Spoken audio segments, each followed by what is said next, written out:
Hey everybody, Shane Presley here, Rock Paper Podcast. Thank you for tuning in to another episode of the show. Today's features returning guest and my buddy, Jeff Lee. Jeff has appeared on the show with his band ThePour, but now he's got a brand new solo project he's working on called Fire the Humans, and he's stops by to share his debut single, Vanish, which you can get now available wherever you're getting your music at. And so add that to your playlist and give it a couple spins. And let Jeff know what you think of it, because it's a fun song. It's you're going to hear it on the show, and you're going to hear stories behind it and everything else and how this project came to be. So hope you enjoy this one. Do want to remind you, as always, Rock Paper Podcast is brought to you by Roughneck Beard Company and American Rambler, located right here in St. Louis, Missouri, over in the Maplewood area off of Manchester.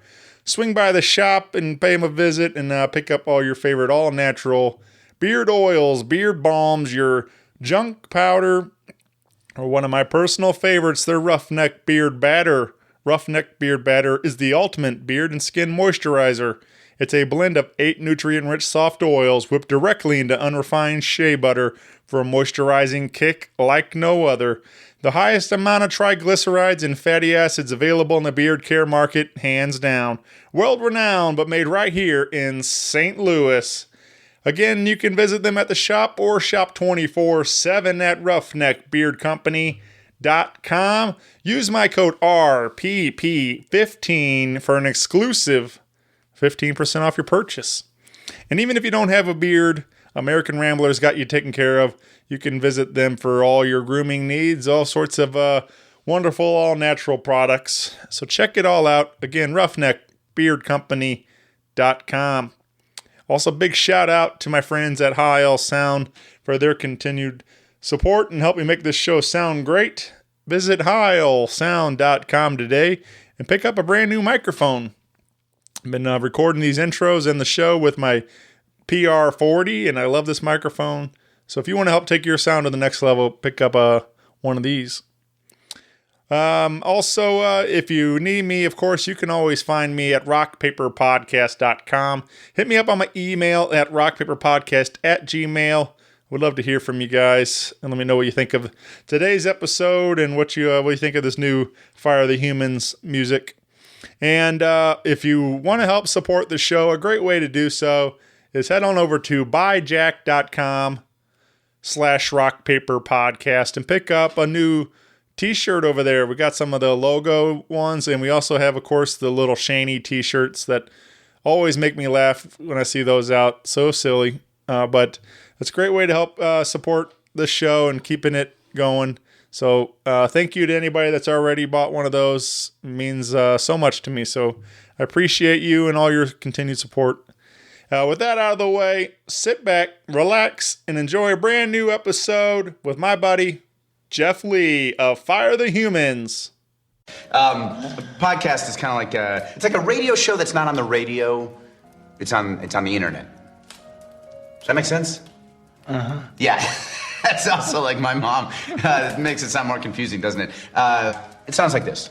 This is Jeff from Fire the Humans, and you're listening to Rock Paper Podcast. Rock Paper Podcast. Scissors beat paper, paper covers rock. Rock beats scissors, Shane covers non-stop. Never know what new kind of guest that he's got coming at you. Live and direct on the spot. Could be rock, folk, country, or hip-hop, jazz. All kind of folks that he has. Could be an artist or a comedian to make you laugh on the Rock Paper Podcast. double-decker fudge round, rolling round town. Shane coming at you live and direct from ground zero. He's your hero, he's your bestie. Rock Paper Podcast with Shane Presley.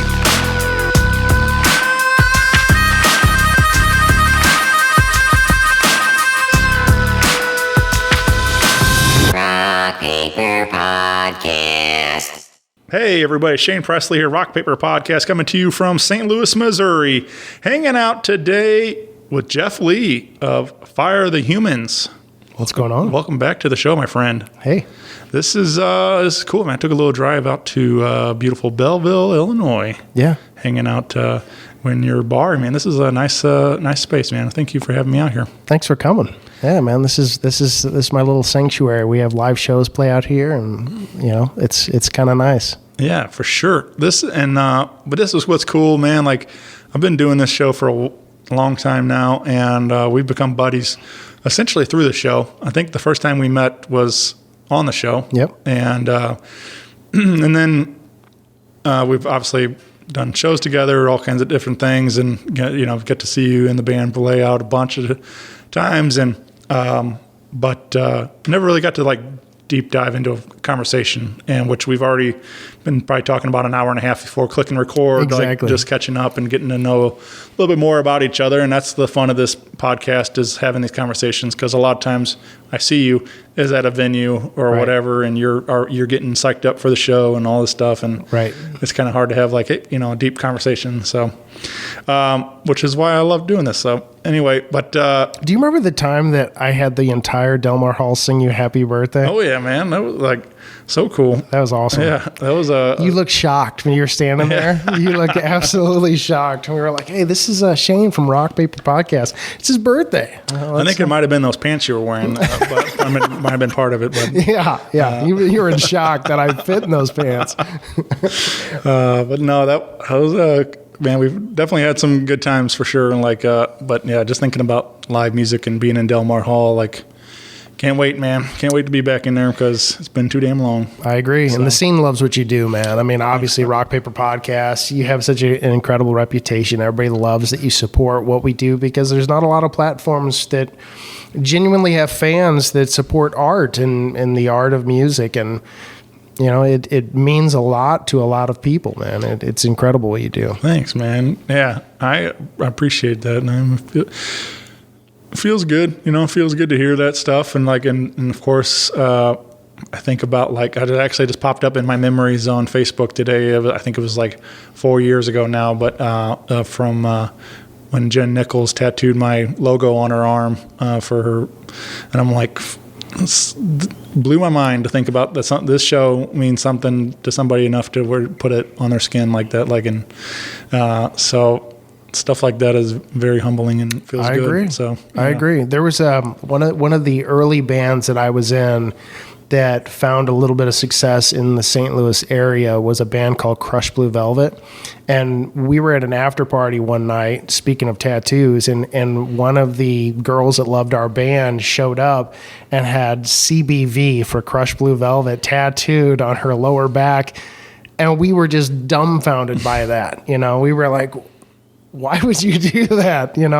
But at the same time, we were like, she loved our music so much and what we did and brought to the table that, it was just such a huge compliment that we were just too young and stupid to realize what a compliment that was. Yeah, man. Yeah. It's a very cool thing. But you bringing it up, that's kind of what I wanted to kind of get into, like, cause I've heard this name, I've heard a little bit of the story that you, your previous band, like I said, we met with ThePour, and talking about when that band kind of really got picking up steam and things. But I didn't really, so we were making a kind of a joke about it, but like literally everybody's like, who the hell is this guy? Where does Jeff come from? Like, and I knew the rest of the guys for several years, and like, but I didn't know you. And then I first started you singing, and I was like, holy shit, how have I not known of Jeff? And so, but I heard the name Crushed Blue Velvet before, like you said, after the conversation started. So, but take me back to some of that. Like I'd like to actually if you want to go into it, like we're growing up and stuff. Are we always from Belleville area? Sure. Here? Yeah. So I've always been raised in the Illinois area. Yeah. My parents were both musicians. They used to play music all over. So I used to study them play music as kids would study homework. And I would sit on the stairs and listen to my mom sing or my dad play guitar, and I would, pound on my legs as the drummer. And I was given a pair of drumsticks, and then I would beat on my legs so much that I would have bruises on my legs. And then I went from beating on my legs with drumsticks to boxes, and just grew up loving music and being around music my whole life. So yeah, I mean, born and raised around here, I'm kind of tucked away and hidden. Nobody, I've always kind of kept myself and private and quiet. Out in public, I'm social anxiety, as probably most artists do, or most, people that play music. I put on a show when I play, but after the shows, I disappear or hide or. You're not alone in that. I mean, there's several. Right. It's been, a bunch of people like that. But that's what's like. It just blows my mind. It's the way you control a stage and everything else. It's weird to think that you don't go through life like that kind of thing. It's like the people like there's there's all sorts of them that just come alive once they step on that stage. Like this go time, something clicks, and it's like now it's time to put on the show. But you talk to them afterwards, even like trying to do the show, interviewing some people and stuff, and like some people just are even hard to have a conversation with because they're just so insecure or whatever is whatever's going on in their mind. But they're incredible performers or songwriters or guitar players, whatever they're doing. Right. So I don't know. Just always found that interesting too. That it's a great point, and I do agree. I think I know quite a few musicians that I think it would almost be like your comedian friends huddle with comedians and your musician friends huddle with musicians, because we all have this bizarre way that we're wired. Yeah. And, to that point, starting off playing drums, that's kind of the reason why I did so much as a frontman, is because I grew up playing drums with bands like Redheaded Stepchild, and then I filled in doing some drum stuff for Well Hungarians and Cheese and stuff like that when those guys. So I used to, my band practice was, I don't know if you know John Holzum from the Well Hungarians, but he used to own a music shop in Cahokia, Illinois. And when I was 15 years old, maybe 14, 15 years old, some guys that John knew asked me to play drums, and they were like 20, 21. So here I was 14, 15 years old, and I'm hanging out with 21-year-old guys playing drums in clubs and bars and playing sold-out pop shows at 15, 16 years old. And it was a lot of fun playing drums, and I was wild and crazy and young and stupid, and I'd get naked on stage and hang from rafters, and right. I was a mess, right? I was crazy. Yeah. But then I realized, like, I like a good front man. I liked a show. I wanted to see somebody get out and just command it. Look at me. If you're, we did so many things in bars and clubs that it bothered me if we lost someone's attention. If somebody went to the bar or the bathroom, I felt like I failed. I felt like you paid money to come see me. You're going to pay attention. And if you don't pay attention, that's my fault. So I started, doing some vocal stuff, background vocal stuff. Then I went out front for a song, went back and played the drums. You ever try to do that like Lee Von Helm or Phil Collins or something, kind of the singing and drumming? Background vocals. Yeah, when I was, in my teenage years. But yeah, I mean, all my buddies, we all learned to play our instruments together, and all of my friends are talented musicians, incredible musicians, and we all just kind of learned our craft together. Yeah. So so you started with those guys, and then Crushed Blue Velvet kind of, where's that kind of come to the picture? Yeah. Then? So Crushed Blue Velvet kind of came about. Let me back up.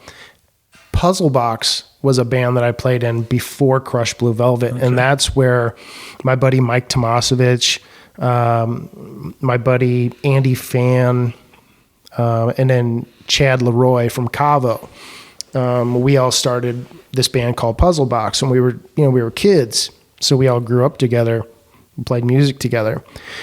When Puzzle Box dismantled, Chad went on to start a band called Hollow, which is now Cavo. And I started Crushed Blue Velvet with my buddy Mike, my buddy Jay, my buddy Eric, and it was on. I wanted to be the front man of the band, and we just started going for it. And it was like, let's go. If we're going to do this, let's just mow people down. We wanted funky, sexy rock, you know? So all of a sudden we get a shot because of our reputation for playing what we did and how hard we played. Not hard, but how aggressive we were, that Planet Hollywood asked us to play at their venue. So we played at Planet Hollywood as Crushed Blue Velvet. And, the management team was like, oh my God, who are you guys? Right. And it was a stoke to our ego. We felt invincible at 21 years old and said, man, we're playing Planet Hollywood. It's going to go crazy now. They wanted us to play the Rams after parties. So, 21, 22 years old, the Rams cheerleaders coming up and asking to buy your pants and stuff, and, meeting the football players and stuff. It was a lot of fun back when Planet Hollywood was there. And we really did such a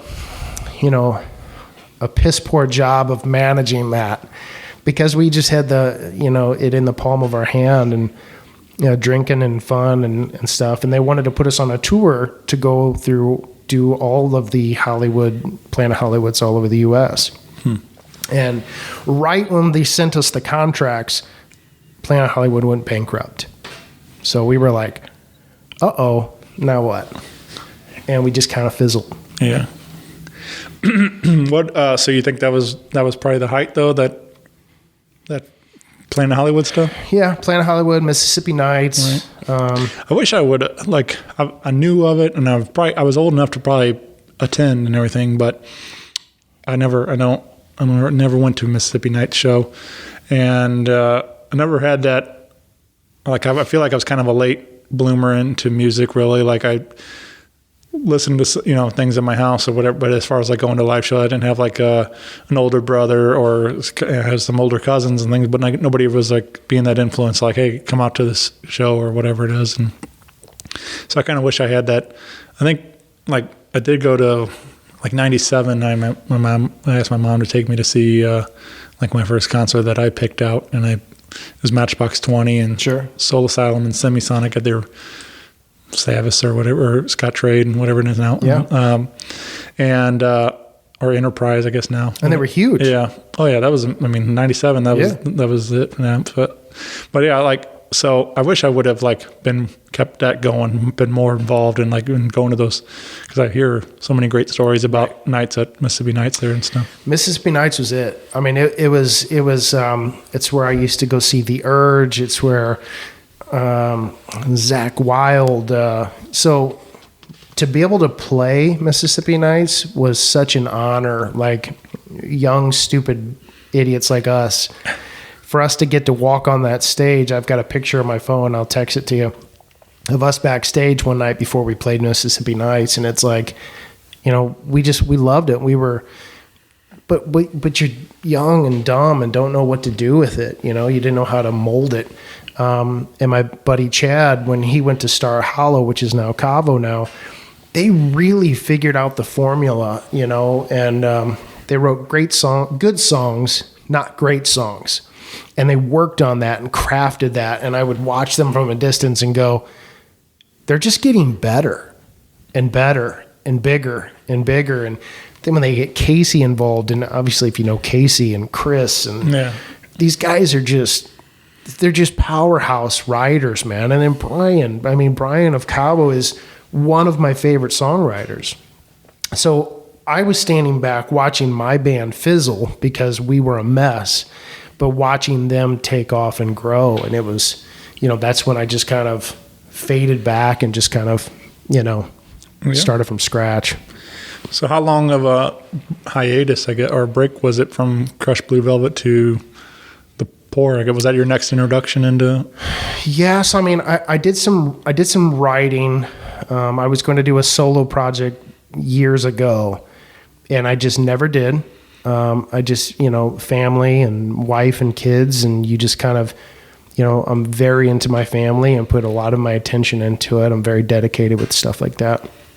So it was not, I wanted to get it to a place where they were comfortable with me doing that, right?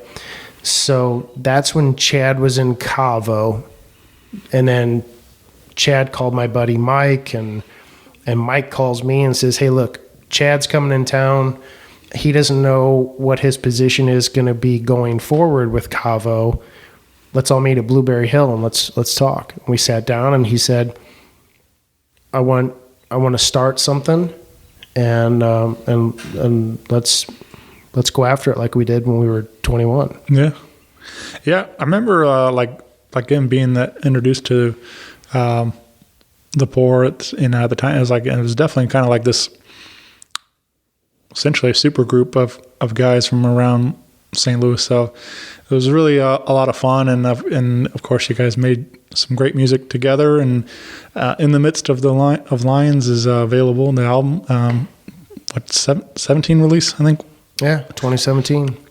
So really an amazing record, and it was, I don't know. So that was cool, like for me to like deep dive through that album, Sure, and kind of learn you as a vocalist and these guys as a band, and your songwriting and stuff too. Like there's some really good stuff on there, man. I'm really thank you. Yeah, so it's a great. It was record. a fun record to write. Again, like what I loved about ThePour, as ThePour evolved with Chad and Brian, myself, and then John Donosky at the time. There was just zero ego. It was like let's write good songs. Let's just bring it, right? I mean, let's bring a badass song to the table. And we ended up writing like 20 songs and picked 5 and started recording an EP. And we were like, this is great, And I'm very private, and I keep to myself and no social media and stuff like that. Partly because I don't want the distraction, right? Nobody gives a crap about me. I don't, it's not about me. It's about like, I loved it that those guys were heavy hitters. I loved it that they had enough respect for me to front the band, without me trying to make it about me, if that makes sense. I always tried to shine the light on them, and it's not about me, it's about the songs. Mm-hmm. So people would be like, man, you guys are a super group, and, Jack's a badass, and, John's a badass, or Brian's a badass, Chad's a badass, Steve's a badass, Addison's a badass, Matt Benny's a badass. Like anybody that's come in and out of ThePour, they're badasses, man. Right, for sure. So I was just so fortunate to be a part of it. Yeah, man. I was, and like, as great as these songs are, like you guys performing them live, like was a real treat. And like I said, we from Del Mar Hall, and you guys were also a part of a show I put together for Toys for Tots. We called Riffs for Gifts, and that was just another fun night, especially doing it all for a good cause, and getting to eat a bunch of jambalaya from in the green room and stuff. And no, I did not eat that, Shane. I did. I couldn't. It was awesome. I'd go up on stage and throw up. Jumping around, acting like an idiot, and then end up throwing up. But yeah, man. So like it was just it was a lot of fun following that group around for several years there, and my boys in Outrun the Fall. Yeah, that was man. Yeah, they were killer dudes, man. Yeah, those are my boys. Yeah, I love those guys too. I've been with that group long before they were Outrun the Fall. Original guitarist and their bass player I went to school with, Todd Pittman, and is now still in the group, and like I said, I've known that guy since elementary and shit, so we go way back. So, and we were talking before this podcast how I was talking to Ryan today, and I don't want to spoil anything, but I'm going to be in one of those Fat Tuesday videos. I'm telling you, mark my words. Yeah, Ryan's my boy. Ryan is a lot of fun. So a big shout out to the boys in Outrun the Fall. There's great music all around St. Louis, man. I mean, Outrun the Fall and Common Jones, and I mean, all these cats are they're just great at what they do, and that's what we love about this market is bands like Brook Royal and Cabo and Discrepancies. They're great at what they do, mm-hmm. right? I mean, there's the Greek Fires and the Common Jones and the Story of the Years and the Bleach, and like all these bands that are they're just stone cold killers in their own right, so to get to walk up and be on a stage and share a stage with some of those guys, man. I'm the luckiest guy alive. Yeah, man. for sure. Well, you've been busy working on some new stuff. That's why we're here today. But it's cool to hear like some of your backstory. Obviously, that was a abbreviated version of all of it, but it was cool to hear where you've been and where you're going now. And that's what I love about doing this show too, and kind of helping talk about the new stuff. And you were working on a new project called Fire the Humans. Mm-hmm. Just released the brand new debut single, Vanish. And I want to get in this song, man. I listen to probably easily 10 times a day, and it's a lot of fun, super catchy, and just feels good, makes you want to wiggle. And Thanks, man. But let's talk about this particular track, man. Yeah. So it literally, Fire the Humans kind of came about pretty sudden. ThePour was in the studio. COVID had really just like karate chopped us. The time in the studio, the waiting, the writing everything was just kind of put on hold. We were working on some really cool stuff, stuff that we were really proud of. Some of the music that was being written was incredible. And I don't know how much you know about In the Midst of Lions and how I would basically travel around to write the lyrics around specific situations. I started to do that on the second record too. Like I went to Chris Cornell's room where he hung himself. Oh, wow. Just kind of soak up some of the energy in there. And then I stayed in the hotel room right across the hall from it. So I would, to be standing where Chris Cornell died and start working on a song. It's heavy. It is heavy. Yeah. So there was a lot of cool stuff we were putting into it. It was called I'm So Tired. And it was the last things that he was saying to his wife before he took his life was, I'm just so tired. So we had some really cool stuff going on. We started recording this song called Dinero, and as it progressed, and it's just an absolute badass song. I just felt this calling that I needed to go do some solo stuff. The guys in ThePour support me wholeheartedly, which I really appreciated. Steve DeClue, which you couldn't find a sweeter guy, was just like, dude, I get it. Go do your stuff. Right. Brian was the same way. He said, I love you. Go do your stuff. I know it'll be badass. Jack, of course, was as sweet as could be. And Benny texted me today that it's incredible, So I love those guys. But Fire the Humans, literally, I made a decision December 31st and said, tomorrow is a brand new year. It's a brand new decade. I'm going to start a brand new project, a brand new sound, and continue to grow and stretch. And all the weight will be on my shoulders. So if it sucks, they can blame me. Mm-hmm. If it's cool, let's dance. Let's celebrate it. But December 31st, 2020, I said, I'm done. Not in a bad way, but I'm ready to stretch and grow. And I want to work on some solo stuff. The guys were lovingly supportive. January 1st, I woke up and reached out to my producer friend, John Donosky, who was the original guitar player in ThePour. He's won like 3 Grammys or something like that. And I said, look, this is what I'm looking to do.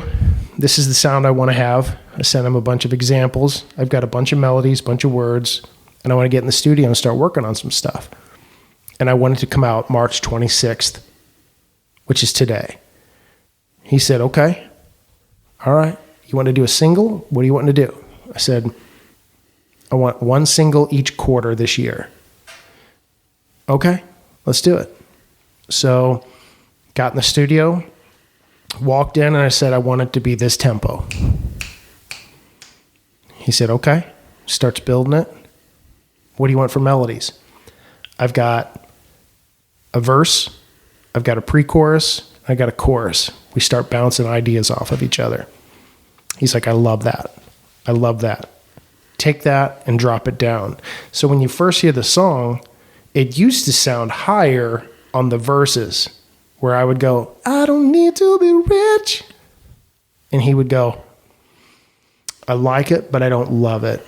Let's try it a little bit more like Billie Eilish. Let's make it dark and sexy. And I said, okay, let's try it. We tried it, and we both looked at each other and said, that's it. So then we start building the words, and I start writing the words, and I start building it around scenarios that I've been in or you've been in or most guys have been in, where as a young lad you find a girl that you're like, wow, she's pretty cool. I'd like to hang out with her. But she likes the attention of you giving her the I want to be with you, but she's already got a man. She doesn't need you. She likes the attention, but you're only wasting your time. And I loved that premise. And so I wrote it, basically saying, the harder that I try, the further away you walk and you vanish.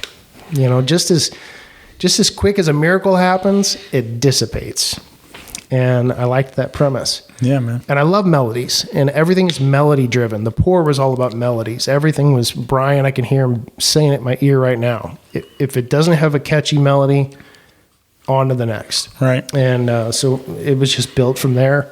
I don't need to be rich. All I needed was to know that you're gonna be mine. You can sound like a bitch, but honey, tell me now if I'm just wasting my time. 'Cause I don't wanna be the one that you're asking to leave. And every now and again I wear my heart on my sleeve. I don't wanna play you, so don't you play me. What I'm feeling isn't typical. There's no denying, the more I'm trying, you just vanish like a miracle. Baby, come on, you got to be loved by, you got to be loved by, you got to be loved by, you got to be loved by. Come on, you got to be loved by, you got to be loved by, you got to be loved by, you got to be loved by. When you answer your phone and tell me that you miss me, but you're just not alone. Do you pull the trigger, baby? I think you're just in love with someone holding the gun. And then you walk into the room and I forget to breathe. I don't wanna play you, so don't you play me. What I'm feeling isn't typical. There's no denying, the more I'm trying, you just vanish like a miracle. Baby, come on, I don't wanna play you, so don't you play me. What I'm feeling isn't typical. There's no denying, the more I'm trying, you just vanish like a miracle. Baby, come on, you got to be loved by, you got to be loved by, you got to be loved by, you got to be loved by. Come on, you got to be loved by, you got to be loved by, you got to be loved by, you got to be loved by, you got to be loved by, you got to be loved by, you got to be loved by, you got to be loved by,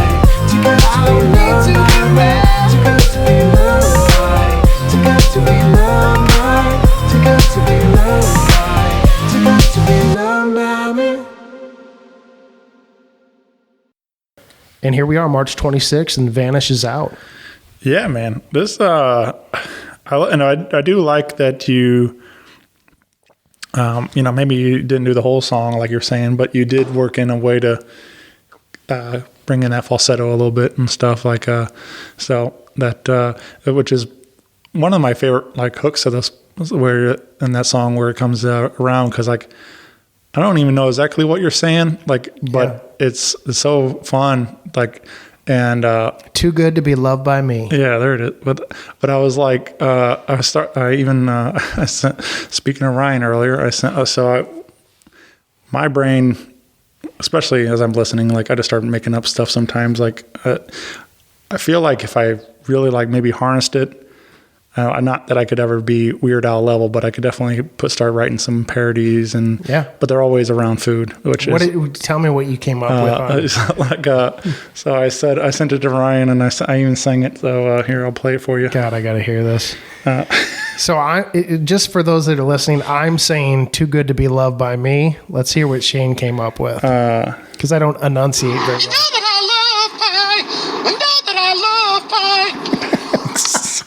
You know that I love pie? Yeah. That's gold.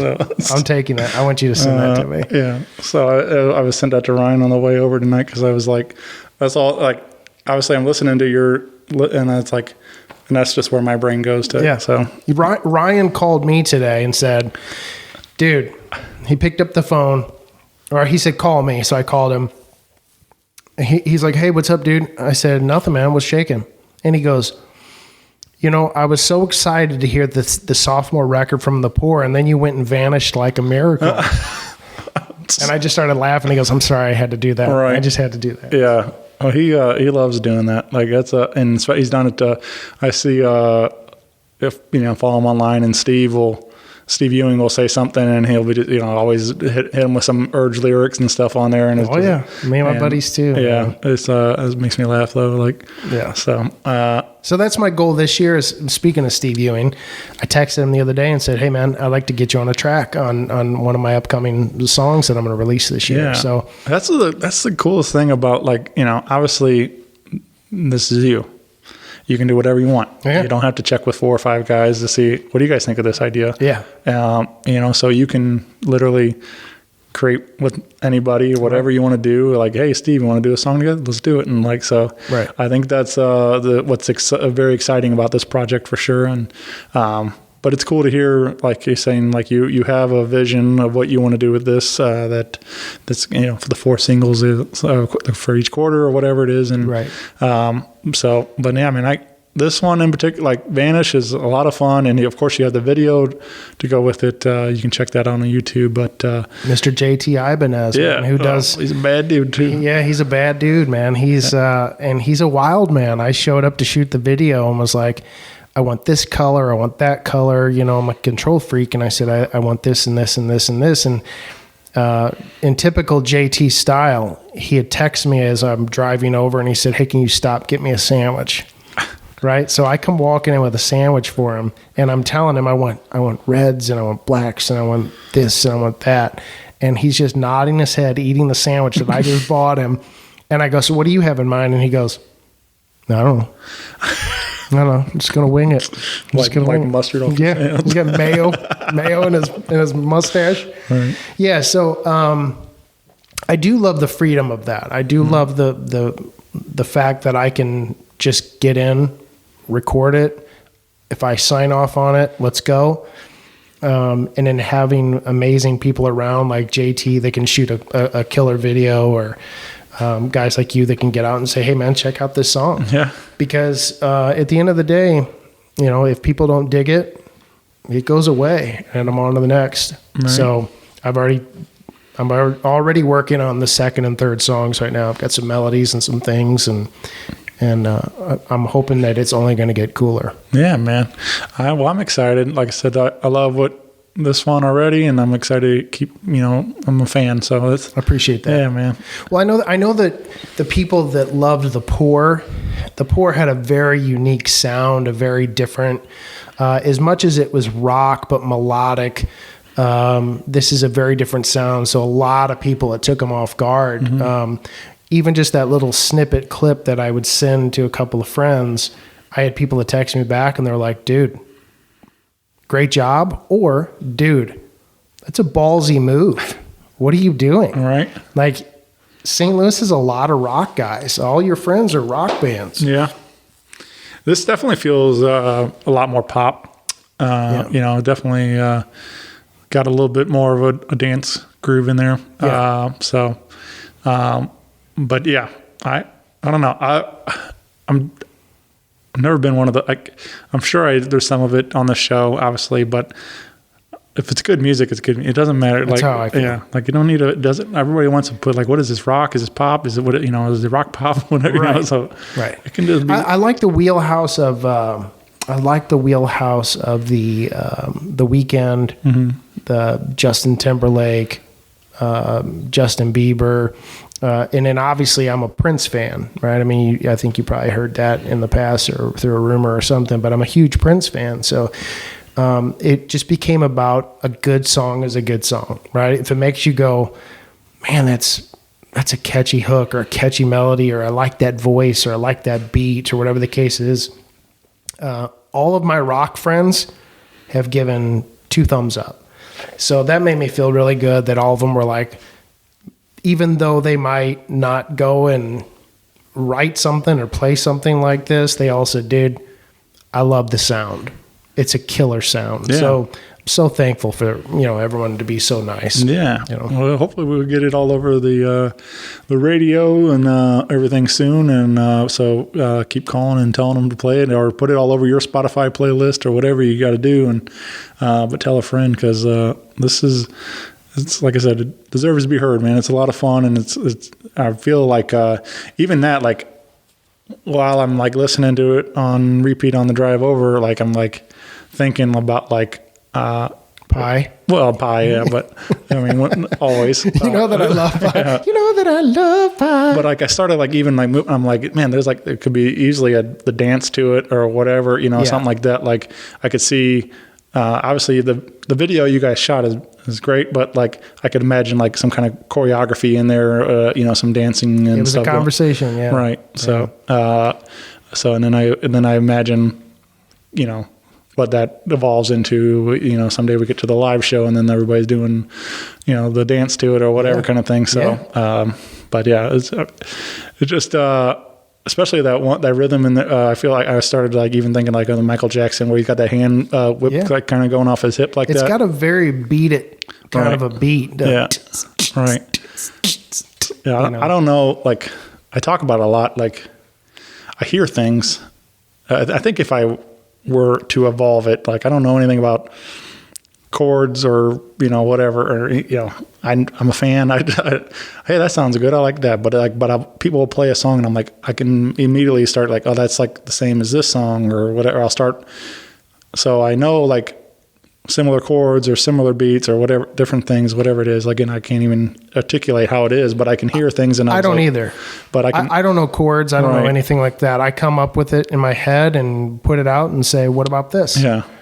So, but I was like, that's kind of where my mind went. Like, it was just like a very kind of a similar, beat to it or whatever. So, but I mean, it worked out well for that guy. So he did okay. Yeah. So, he did okay. Right. And I didn't want it under my name of Jeffrey Lee or Jeff Lee or anything like that. I wanted it to just be similar to The Weeknd or Chainsmokers or something along those lines, where it's essentially just neutral, right? Mm-hmm. It's not a man, it's not a woman, it's not black, it's not white, it's not tall, it's not short, fat, skinny. It's just Fire the Humans was definitely against humans, though. Yeah. Yeah. So it's legitimately, the idea came about in my head was just for the simple fact that we're doing it wrong as humans, right? I mean, you look at all the racial injustice, you look at all of the global pandemic, you look at all the equality issues, you look at just, water and violence and oceans and all these things, and we're just doing a really crappy job, and it's almost like the perspective of if somebody were to come here to Earth and say, you're fired, fire the humans, you're not doing it right. Yeah. Pack it up, everybody. Yeah. Take a hike. Yeah. Yeah. There's one of my favorites, Lucas Nelson and The Promise of the Real. He's got a great song called Turn Off the News and Grow a Garden with Me. And that's perfect, because like the news is like, they're not the only ones, but that's a lot of where it pushes everybody against each other and stuff. It's always left, right, black, white, whatever, it's like, and it's just like silly, man. We're all people. We're all the same. Like, and I totally agree with that. Yeah. Like in my house, it's when I say it's colorblind, like, I mean, it's about like, just be human, man. Just be human. Just be a normal human. Treat everybody normal. Right. You know, it's like, I don't give a shit what anybody's gender is or color is or size, or I mean, it's irrelevant. It's irrelevant, you know, like, be the best version of you every day. Yeah. You know, for sure, man.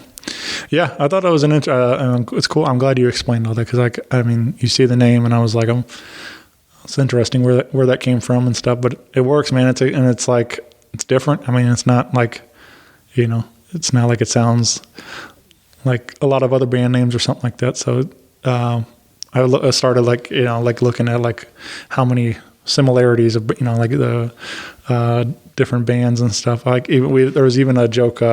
Even locally, we had like Inimical Drive and Final Drive, and then like they did a show together one time, and like we changed all the bands on the poster to Drives. Everybody had Drive and stuff, like, so things like that. Like, you know, obviously there's probably somebody's gonna find something similar, but, you know, sure. But again, it's like, how many? It's hard to come up with. There's a band. 10,000 bands with fire in it. Right. I assure you. But it stands out for sure, and it works, man. So I'm cool. It's cool to hear. What inspired the idea and things. Yeah. But what were do you have was there a couple else on the list that didn't make the cut? No, I really went right for Fire the Humans. Just kind of. I also felt like I just knew I didn't want it under my name, right? Because I thought it was irrelevant, and I also thought, if you write a good enough song, nobody gives a shit what the name is. Yeah, that's true, man. I think people. I remember. You know, obviously now they're mega huge, but Florida Georgia Line came out.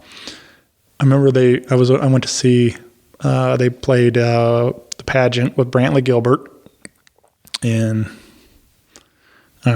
whatever. When they walked out on stage and they said, you know, Florida Georgia Line, everybody's like, what the hell did they just say? Because it sounds like just a mouthful of marbles, you know, because it just doesn't run together really nice. But now, of course, now that you've heard it, you don't hear the name. Yeah, now that you've heard it, everybody knows it. But look at Foo Fighters, right? I mean, if I walked into a room full of people and said the name of our band's going to be Foo Fighters, I can assure you 9 people would stand up and go, I don't think that's a good idea. So the songs make that all go away. Yeah, Dave said that too. Like, if I knew I was going to have to keep calling myself Foo Fighters all these years later, I would have thought of a better band name. Yeah, it's true. Yeah, but that's the moral of his story too, right. Is like, it just takes good songs and nobody cares what your name is. Yep. But yeah, no, so yeah, it works, man. But yeah, check out Fire the Humans on, again, the video on YouTube. You can subscribe there, and also follow along on wherever you're getting your digital music at. Obviously, like Jeff said, there's no social media platform, so on purpose. Yeah, on purpose, which is I think it's, you know, you've talked before we clicked record about this, and how there's been a couple of people putting up question marks, like, well, you know, like, you're an artist, you should be having this platform to share your music, and you're like, no. Yeah, I literally choose the privacy aspect, and I know it's oxymoronic when you're trying to promote music or trying to promote a project without a platform as popular as Instagram, or even as watered down as Facebook and such. But I truly feel that I want to crack the code as far as writing a good enough song where people seek it out on platforms like, Spotify, iTunes, Apple Music, or even YouTube. And if it doesn't happen, it doesn't. And I know that the odds are against me, but at the end of the day, I don't care to promote me as I am about writing a good song. And that's my mission. Even though it is going to, I've gotten numerous texts of, what's wrong with you? Why would you do that? That's so stupid. You got to market your band. You got to market your music, etc. But I want to figure it out. I want to figure out a way to crack that code. Yeah. I mean, obviously we said something too along the lines that's been done before, you know, long before the internet. People still got their way to figure out a way to get their music out to the masses. I mean, it's true. You know, I don't think was no Led Zeppelin on Instagram or whatever. No. It's like, so it's definitely can be done, and it's just a matter of. I think it's almost like I really find it cool because, like, again, like you're saying, if the music's right, it'll speak for itself, and people will be like, you got to come out to the show, you got to see this show, you got to hear this song or whatever it is. That's my goal. And I not because of the pair of shoes that I'm wearing in an Instagram post. Sure. I want it solely around music, and then I also don't want to bastardize the Instagram, Facebook, trying to shove it down your throat. Now, I'm going to do my own version of shove it down your throat, like texting people that I know and say, hey, will you check this out and spread the word? But I feel like if I do a good enough job of writing a great song, that they'll want to share it and want to be a part of it. Yeah, man. Yeah, something came up the other day online, and a buddy of mine is doing a podcast now, and somebody, I think he asked for reviews, like just hey, if you can give me a rating and a review and stuff, it means a lot, especially in podcasting form. I mean, it's the same thing with music too, but the way the algorithms work, it kicks up to be recommended to other people and stuff like that. And so it was a simple request. In every podcast, you always hear the host like, hey, if you guys leave us a 5-star review and a comment and whatnot. But he said that somebody sent him a message that it was really tacky and that they didn't want to, they unfollowed it. And I was like, and it's just like simple thing. Like if you are, especially if you're a friend and you believe in this product, why wouldn't you want to tell the world about it? It's like, to the point that on a molecular level, I turned off the comments on YouTube. Right. Meaning, which is always, they're always the worst thing anyway. and again, it's on purpose, right? The whole point of that is that if you're using your brain to not listen to the song, but to think of what you want to type in there, good or bad, it's not about the music at that point. It's about your opinion. Right. And I don't want the song to be watered down by people's opinions. If you like the song, you'll listen to the song. If you like the song, you'll share the song. If you don't like the song, turn it off. I don't need the opinion. I don't want the comment. Whether you love it, you loving it, I'll be rewarded by you listening to it.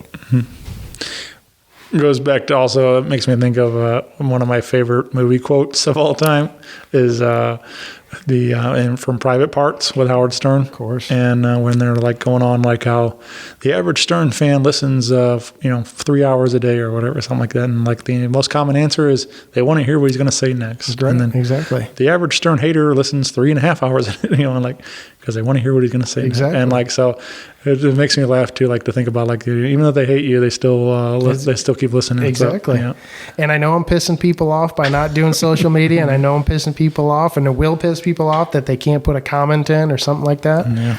But look, if I write a good song, they'll listen. Yeah. If I don't write a good song, turn it off. Right. Listen to something else. Or, as I tell other people, go do it better than I do it. Yeah. Right. Yeah. There it is. Yeah, man. Well, hopefully we'll get some more new stuff here in the next coming months and stuff, which, like I said, I'm pumped to hear what else you got cooking up in the studio. Right on. Is that something you're going to stay continuing working with the same producer, or you opened up to other ideas too? And yeah, obviously from an artistic standpoint, I'm open to, anything creative. Anything creative, even down to, guys that I've played music with for many years or musicians that I know. I would write with them, record with them, do things like that. But as far as Fire the Humans goes, and I'm so happy with Vanish and how it turned out that I'm going to continue to push this. Right. And this is like anything else can stay in a similar vein, you think?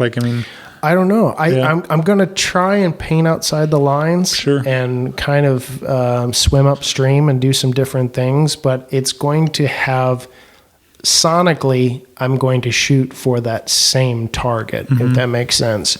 Some songs will be faster, slower, darker. Absolutely. Yeah.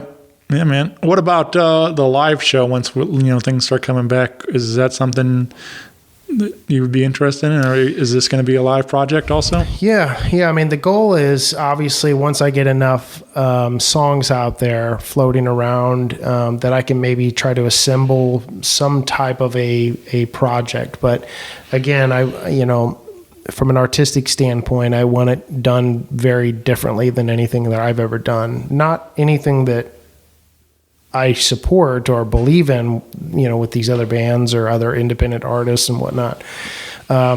Just from a personal standpoint, I want to do things, push myself outside of boundaries. Just from a live show perspective. Now, obviously there's boundaries and budgets that are involved to make those things happen. But if the sound works and I can make a live show out of it, I'd definitely be down for that. Yeah. Yeah, man. Like I said, that's one of my favorite things about when you were with ThePour is like you guys definitely were a lot of fun to watch, including, like you said, that Del Mar Hall show where you were like, left the stage and you're in the middle of the room and you're singing around everybody and stuff, like things like that. Like it's a performance, it's not just you singing a song or whatever. It's, the whole stage show. So, but yeah, no, I love that stuff, man. And like, so it'd be fun to see what ideas come out through this project and stuff too. So I appreciate the support, man. It means a lot. Well, I've been going around asking some silly questions and having a lot of fun with these. And so I want to get your take on some of these, Jeff. All right. I'm going to take a swig of my non-alcoholic beer and let's do it. What about, what's a song that always gets stuck in your head or maybe most recently stuck in your head? A song that I can always pull up quick is Otis Redding's Change Is Gonna Come. Oh, yeah. That's what I usually do my vocal warm-ups to in the studio. But that song, melodically, it is one of the most beautiful melodies. My buddy Andrew Frank, he was here in St. Louis doing comedy for a long time, and he had a joke about one of our unhoused individuals, and he was saying something about that, doing that, like is singing that song. And he's like, "Is that change going to come?" And like putting out his hand and stuff, and so I thought that was it was really well done the way he did it. But just it was delivered well. Yeah, just the way he was able to sing it, like he actually can sing it. So but it was just a really clever kind of take on it. Like instead of that's funny. And I'm sure if that's a true story at all, that guy probably made a lot of money doing that. I would imagine so. Because that's a lot more effective than just sticking your hand out. So, but sing if you can sing some of that too. Yeah, it's just that's a melody that always gets stuck in my head. Yeah. I can bring it up pretty quick. Yeah, man. That so we mentioned Foo Fighters. They were recently on Stern Show, and Dave was telling a story which kind of triggered this question. Tell a story about hanging with Paul McCartney and Taylor Swift at Paul McCartney's house and all this partying. I remember that story. It was, I was just like, man, what a party that would have been, and like just a Taylor singing, is someone getting the best of you? Yeah, and he said he said we maybe smoked a smidge of marijuana, and he said he didn't even recognize the song. And then anyway, but it got me thinking, what would be, and this is hypothetically past or present, what would be a dream dinner for you? Like, who would you like to invite over, some of your guests of the night, to sit down and have a conversation and a dinner with some people? Oh man, I would like to sit down and chat with Lenny Kravitz. I think that would be kind of fun to sit down and kind of pick his brain. He seems very spiritually free, and I really respect his artistic creativity. Man, there's so many, right? I mean, obviously Paul McCartney would be an incredible one. Being a huge Prince fan, I would have loved to have sat down with Prince. I always tell people that I've been to his house a few times. I've peed in his bathroom, and I remember peeing in his house and literally saying, like, I can say that I've peed at Prince's house for the rest of my life. This is going to make a great story on a podcast someday. Exactly. One of these days, I'm going to be on Rock Paper Podcast telling people how I took a piss at Prince's house. Yeah, I think Dan Marcella of Story of the Year's got the Story of the Year gold record in his bathroom or something like that, and so anybody goes over there gets to take a leak or shit next to his gold record. And I'm like, I just find it hilarious that he put it in the bathroom. Like, hey, here's something to look at. Brilliant. Yeah. Like, so, yeah. It's brilliant. But That's so damn too. yeah. All right. So anyway, just pretty silly. But yeah, man. And then like yeah, that would be a good one for sure. That'd be a fun dinner to get to hang with those guys. Oh yeah. Well, all right. So the time comes, we have a Fire the Humans biopic. Who would you like to see cast as Jeff in the movie? Probably Pee Wee Herman. I wouldn't even know. Yeah. I wouldn't even know. You'd have to find somebody that's not all there. That's Can rock a pair of skinny jeans. they can rock white spandex shorts, a half shirt. No, I don't know. Right. I mean, somebody that's just they would have to be not all there. Yeah. Not all there at all. Yeah. Well, I'm gonna say Jack Weesey. Jack yeah, Weesey hey. can do an imitation of me. the role he was born to play. I love that guy. Jack is Jackie's my boy. he's a lot of fun. I literally texted him today and told him I loved him. He's like, "I love you too, buddy." Yeah. Man, that's like, if you learn anything in the show, that's one right there. Like, tell your friends you love them. Like, don't have to be macho guy stuff or whatever. All day, man. I text all my buddies I love them every time. I'm like, I texted Brian today too. I said I love you, B. He Yeah. said I love you. He's in back ditto. right.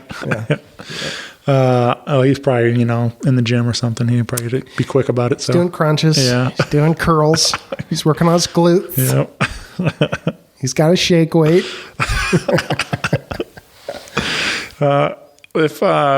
Is there a movie or a TV show you wish you were in? Like, is there a certain world that you would like to be a part of? Oh, mafia movies. Yeah. Yeah, I'm a stupid huge Irishman fan, Goodfellas fan, Casino, Godfather. I Right. mean, anything mob related. Yeah. So if you had your choice in an alternate life, that would be it. That'd That's be in the mafia. Yeah. Yeah. I've always been fascinated. Growing up, I would read every book I could ever read on mafia, even down to this book called like Hollywood Gangster or something like Yeah. that, which is one of the guys that played in The Godfather, who was actually a real gangster, yada, yada, yada. Sure. But yeah, I love the mafia stuff. Yeah. I have a poster on my wall that anybody that's been following along with the show on my Zoom recordings, you'll see it. I know, but it's a picture of Joe Pesci as Tommy. So it's There you go, yeah, Shane. it's a classic, man. We're cut from the same cloth, buddy. Yeah. All right. So, and I also have on the other wall, I have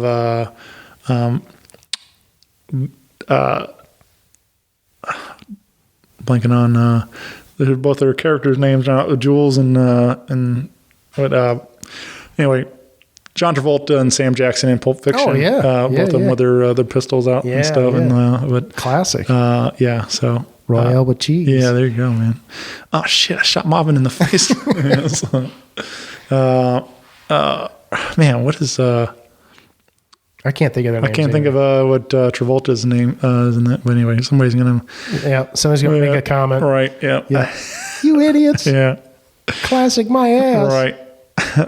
That's what I mean. I'm terrible about that. Like, I'll go make a quote or reference or whatever, and that's when but in the middle of the night, You'll text me 2 a.m. and right. you'll be like, yeah.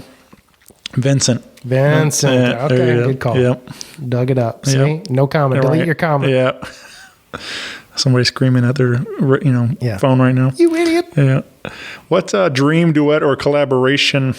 And I feel like maybe this could be partly to do with that dream dinner too. But is there a certain person that you would love to sing with, or maybe just get in the studio with? Or Oh, man. So many. yeah, Yeah, there's so many. I mean, I'm talking from now, like people that I want to go to dinner with are different than I would probably sound good with because they're pretty good, right? They don't need my help coming in. Right. Islands in the stream, that is where we are. I don't know. I mean, there's just so many. I'm hoping to do some collaborations with some local artists. Yeah, man. That I have a lot of respect for. That some of them I grew up watching, or guys that I would love to be a part of a project with. You know what I mean? It's different, but I think it would be. I don't think it's all that different though. But I think it would be super cool. Is have you been following the new Bruno Mars and Anderson .Paak that song? Anderson .Paak is he just absolutely killed it with what's that song about the weed? I'll think of the name too, but it is one of the funkiest, coolest. Yeah. In fact, Jack sent it to me and goes, "How in the world have I overlooked this guy?" Right. And I could not stop playing it. I sent it to 10 guys and we're like, "This guy figured it out." Yeah. I love funk. Well, they just did like a super sexy, slow jammy kind of. I was like, and it's Bruno, right? I mean, literally when I first heard Bruno come out, I thought it was Frank from Vegas. Yeah, that's how similar their voices are. I literally thought it was Frankie. All right. Yeah, I mean, I can see that. Like, there's definitely some similarities in style and stuff. And but I was just like, man, that could be cool. Like, as they, Bruno's all over. I mean, everything he does is different, though. Like, but it's always got his stamp on it. Yeah. He's involved in it, but he's a great producer and singer, of course. He kills it, man. But man, that would be a fun collaboration for sure. Sure, yeah. So those cats sing so great, though. I don't know if they need me on there, buddy. Let's see. I also think, like, too, the fact that you sang, and of course you can get the different stuff you do with your voice, but I think it would be a nice mix of that. Also would be somebody that get somebody to do a rap verse or something, do like something like that, a nice like difference in there and stuff in voices and things. So. I love that you bring that up, because I texted Antonio from Discrepancies and I said, "Look, you've been warned. I'm coming at you this year until you sing on a track." And he sent back, "LOL. I already started ripping through songs that I could put you on." Yeah, man. Because I'm a big fan of his. I think he's got an incredible talent. For sure. Yeah, I'm a huge fan of his also. One of my, not just locally, but favorite rappers ever. Like, he's the lyrics. I love that he can do the stuff with Discrepancies and get you fired up to want to party, but then also in the next lyric he can pull your heart out and make I don't even have kids, but he listening to the stuff he sings about his son, and I'm like, it gets me every time. And so it's coming, right? Mark my words. You can ask him. ATG. There it is. I already told him. I said, "You've been warned." He said, "LOL." It's officially on the record right now. That's right. Antonio, I'm coming, buddy. Yeah. You're singing some Dolly Parton there and stuff. Do you do any celebrity impressions? Do you do any like singing impressions or anything? Oh my gosh. Yeah. I don't know if I do any impressions. I mean, it's a great question. Yeah. You could probably ask friends of mine if I do, but they'll probably just say no. Right. He's an idiot. He doesn't need to do an impression. Yeah. What about, obviously being a songwriter yourself and a fan of lyrics and things, what is a song you wish you wrote? Purple Rain. Yeah. Yeah. It's a pretty good one. When you come right out of the gates and your first line is, "I never meant to cause you any sorrow." All right.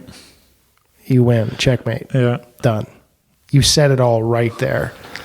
I also think that who's the Harry Styles has got a couple of great lines. Yeah.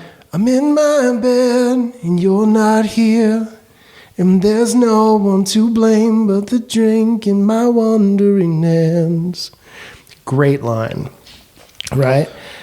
There's no one to blame but the drink in my wandering hands. Like, I love stuff like that. Yeah, yeah, man. He's, I'm glad he's like emerged from the boy band thing. He was very talented with the group and everything, but like, if you haven't seen Sledgehammer on Howard Stern, so good, man. Yeah, it's ridiculous. Man. And that band is killer with him too. And like, but that's a fun take on that song. Ridiculous. Yeah, I actually reached out to that studio in England and asked them how much it would cost if I went over and flew over to England and recorded there. Because of that. Yeah. Because of that version. Yeah. At Peter Gabriel's studio. Did they give you a number? Yeah. Yeah. Yeah. I didn't record there, Shane. I didn't record there. COVID. Yeah. Right. No, yeah, they emailed me back and said, yeah, Jeff, here's some prices, yada, yada, yada. Right. Yeah, I can't imagine what that might be, but It's not cheap. yeah, have to sell some cookies or pizzas and stuff. Well, I mean, even from a logistics standpoint of getting there, Sure. right? Oh, yeah. I'd be 5 to 10 G's into just getting there, Yeah, right. right? And to record a song and yada yada yada. So if I can throw $20,000 at a single, there you go. Next one for sure. I'll be at Sledgehammer Yeah, Studios or right. whatever it's called.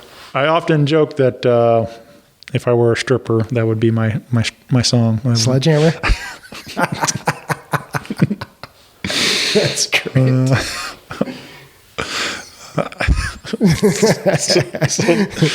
Folks, if you could see what he's wearing, it would make a lot more sense. Yeah. All right. He's sitting here in a G-string. Hit the jukebox. He's got the breakaway pants on. Oh, man. Well, Jeff, this has been super. I figured we probably said it all now if we're talking about me and a G-string. So that's Yeah, we've come full circle. He's buttoning his shirt up right now. Yep.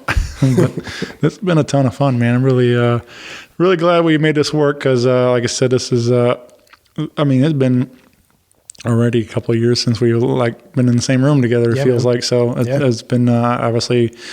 We lost a whole year with COVID and stuff, so that was a big part of it. But it's nice to get to catch up with you and see your face and get to talk about some new tunes and stuff. So ditto, my brother. But yeah, I'm really proud of you, man, and I can't wait to hear what else is. But I think it's super cool that you're doing this and just making it because a lot of people I think. Not that you couldn't do it with the band, but I think people maybe if they have those ideas and they're maybe afraid to do it because it's by themselves, stepping away from the band. Some people need that support, Sure. And those, those guys are, you did great with them, and we will again, and Right. but it's nice to hey, I just want to try this and see what I can do, and Right. and it's cool to take a chance on yourself to chase that dream, man. So I appreciate you're doing it, man. And keep doing what you do, man. Rock Paper Podcast is growing. It's a badass setup. Thanks, dude. You're doing some incredible thing. You do incredible work, and your reputation, man. I'm telling you, everybody loves you. Everybody thinks the world of you, Shane. We really appreciate it, buddy. Well, thank you, Jeff. Appreciate that, man. Yeah. Well, that's it. Again, find Vanish all over digital music and keep spinning it and tell a friend. So That's right. well, thanks, buddy. Fire the humans. Yeah. Bye, everyone. See ya. Rock Paper Podcast. Rock Paper Podcast. Rock Paper Podcast. Rock Paper Podcast. Well, yeah, that was it.